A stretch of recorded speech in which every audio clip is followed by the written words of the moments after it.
The dust on the floorboards of the abandoned Blackwood farmhouse was thick and undisturbed, like a gray, silken shroud. This was the place Liam and his friends, Maya, the cautious one, Ben, the eager documentarian, and Chloe, the skeptical leader, had chosen to explore. It was not just the house that held the legends, but the vast, dying cornfield that surrounded it, and the monstrous sentry that stood vigil over the blight. They found him immediately. 10 feet from the front porch, staked to a severely weathered wooden cross, was a scarecrow. Not a friendly, cartoonish figure, but a figure of profound, imposing decay. It was immense, easily taller than any man, dressed in a mildewed greatcoat and a wide-brimmed felt hat that hid its head in perpetual shadow. The straw that stuffed its limbs was dark and brittle, smelling faintly of rot and ancient earth. They called him Stitches.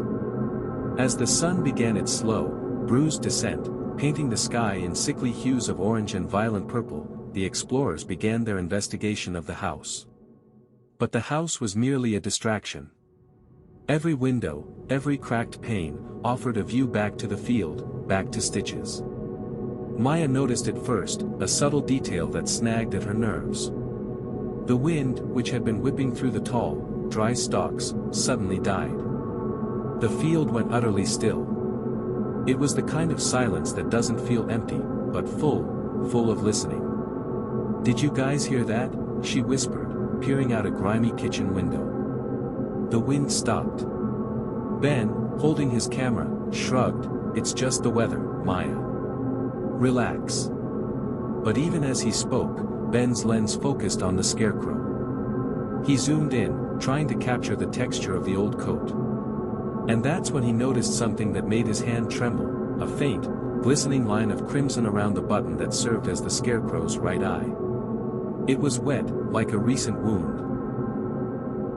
They decided to spend the night inside the house, hoping to capture some audio evidence of the rumored hauntings. They set up camp in the dusty parlor, their flashlights carving out nervous circles of light in the overwhelming darkness. Around 2 a.m., a sound pierced the silence. It was the sound of something dragging, a thick, heavy scraping, as if an enormous, rough sack was being hauled slowly across dry soil. "Ashishke. Ashishke." The sound was impossibly slow, agonizingly rhythmic. Chloe, the skeptic, immediately jumped up. Raccoons. Or maybe a deer. Liam, however, had gone to the parlor window, his heart hammering against his ribs. The moon, now high and full, cast a harsh, pale light over the cornfield. Stitches was no longer standing at the spot where they had found him. He was 50 feet closer to the house.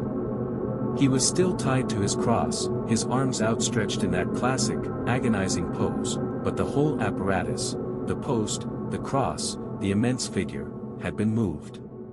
Dragged, like the sound they had just heard. The impression of the post's deep rut in the ground led straight back to its original position. Suddenly, Maya cried out, pointing a shaking finger at the nearest window. Pressed against the filthy glass was a faint, smeary handprint. Not a dusty print, but one of oily, dark mud. And it was too big. Far too big for a human hand. They realized the scarecrow wasn't just standing in the field, it was actively closing the distance. They raced to the back of the house, desperate to leave, but as they threw open the kitchen door, they saw the scene that shattered their composure entirely. The back field, which had been open pasture, was now inexplicably lined with 4 perfect, new rows of corn stalks. And at the end of the nearest row, marking its boundary, was another scarecrow. Identical to Stitches, but smaller, and tied to a single, thin pole. It looked like a child attempting to mimic its parent. They were surrounded. The field had grown overnight. In a panic, they retreated to the attic, the only place they thought they might be safe until dawn. While searching for a weapon, Ben stumbled upon an old, moldering journal, the diary of the farmer who had lived here a century ago. Liam frantically began reading the cramped, archaic handwriting aloud. The blight came again. It killed everything. The land is sick.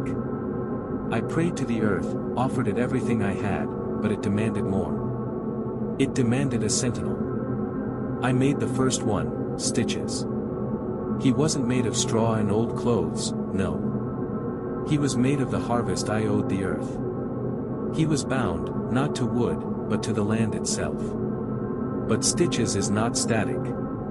He tends the field. He protects the yield. And the yield requires new growth. Liam slammed the journal shut. What does that even mean? New growth. Suddenly, the dragging sound returned, right outside the attic window, followed by a sickening, wet snapping sound that indicated the Scarecrow had somehow climbed to the roofline. Ben aimed his camera's night vision at the window. He focused the lens. The glass was cracked, and through the fissure, he could see Stitches, immensely close, its head now perfectly level with theirs. The button eyes were glowing that malevolent crimson. But it was what was under the oversized, tattered coat that brought the true horror. Stitches was not hollow. The coat strained and bulged with a shape that was impossible for straw. It was vaguely skeletal, and running through the threads of the fabric, forming an intricate, terrifying lattice, were strands of dried, pale human hair. The terrifying truth dawned on them: Stitches wasn't stuffed with straw. He was dressed in clothes filled with the remains of the past yields, the previous explorers, the missing people, the farmer's family. And the immense size was not a coat, but layers upon layers of these victims, matted and dried into an awful, composite entity. Stitches opened its terrible, silent mouth wide, and they saw a single, razor-sharp corn husk, wet with the crimson fluid Ben had seen earlier, nestled between rows of perfectly aligned, bone-white human teeth. And with a final, earth-shaking crack, the cross that held the Scarecrow shattered, and Stitches raised one enormous, twig-like arm, pointing not at any of them, but past them, down at the floor. Before they could move, the floor beneath their feet erupted. Not from the door, but from the wood itself.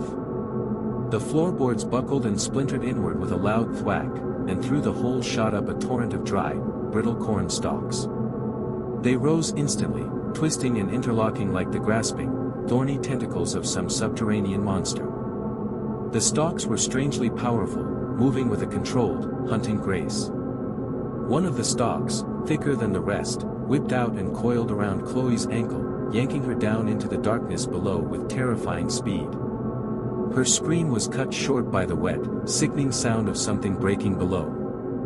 Maya tried to pull Chloe back, only for two more stalks to wrap around her waist and hoist her swiftly into the shadows of the roof beams, before dragging her violently through another fissure in the wall. Ben felt the brittle stalks coil around his chest and arms, tightening with impossible strength. His camera fell to the floor. In a final, desperate act, he knew he couldn't escape, but he could save the evidence. He lunged for the camera, managing to hit the record button and pointing the lens straight at the horrifying face of Stitches before the stalks pulled him down, tearing the camera from his hands. Liam watched in frozen horror as Ben vanished, leaving behind only the rhythmic, sickening schluck sound of the earth absorbing its new offerings. He was alone. He was the last yield.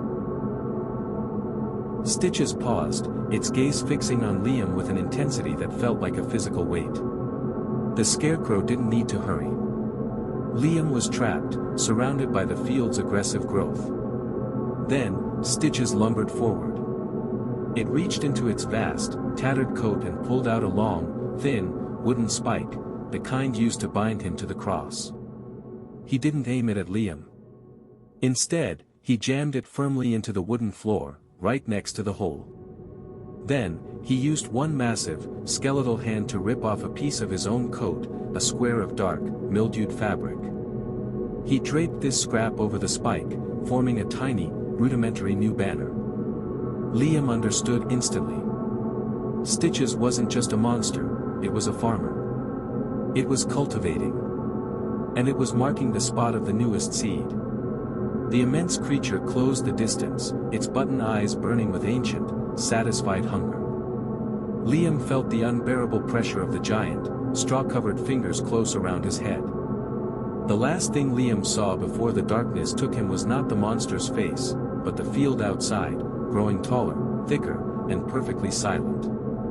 The little, child-sized Scarecrow, the one they had seen in the back pasture, was now standing at the edge of the cornfield, turning its head slowly, watching the house. The terror was not just in dying, but in realizing that Stitches was never meant to be killed. Stitches was the perpetual guardian, the harvester. And tonight, the field had yielded a bounty of 4 new additions, ensuring the terrifying cycle would continue, forever demanding new growth to stand watch over Blackwood Farm. The only thing left behind was Ben's camera, still recording the silent, dust-filled room, now the nursery of the watcher in the field.